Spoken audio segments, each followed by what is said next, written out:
السلام علیکم دوستو، آج ہم بات کریں گے اس جنگ کی جو حق اور باطل کا پہلا معرکہ تھی، جس نے اسلام کی تقدیر بدل دی۔ جی ہاں، میں بات کر رہا ہوں غزوہ بدر کی۔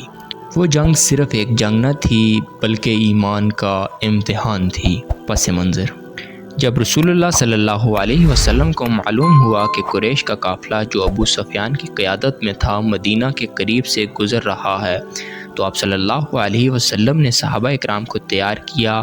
پہلے مقصد قافلے کو روکنا تھا، لیکن اللہ تعالیٰ نے اسے جنگ کا سبب بنا دیا۔ 313 مسلمان، جن کے پاس صرف 2 گھوڑے، 70 اونٹ اور کچھ ہتھیار تھے۔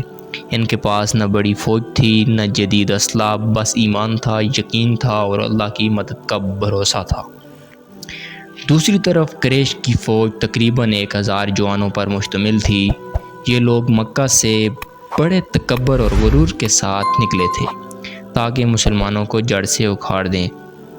بدر کا میدان: آخر کار 17 رمضان المبارک کو بدر کا میدان سج گیا۔ رسول اللہ صلی اللہ علیہ وسلم نے ایک چھوٹی سی جھونپڑی بنائی جہاں آپ صلی اللہ علیہ وسلم نے اللہ تعالیٰ سے دعا کی، یا اللہ، اگر آج یہ چھوٹی سی جماعت ختم ہو گئی تو پھر تیرے دین کا کوئی نام لینے والا نہ رہے گا۔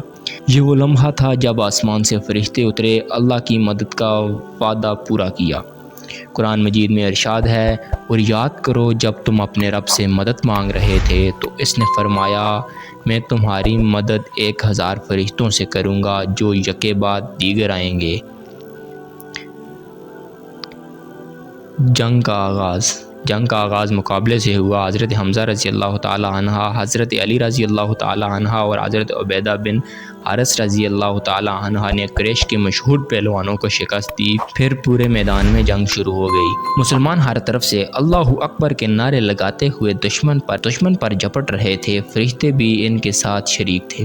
قریش کے بڑے سردار ابو جہل کو حضرت عبداللہ بن مسعود نے قتل کیا، جو کفر اور تکبر کی سب سے بڑی علامت تھا۔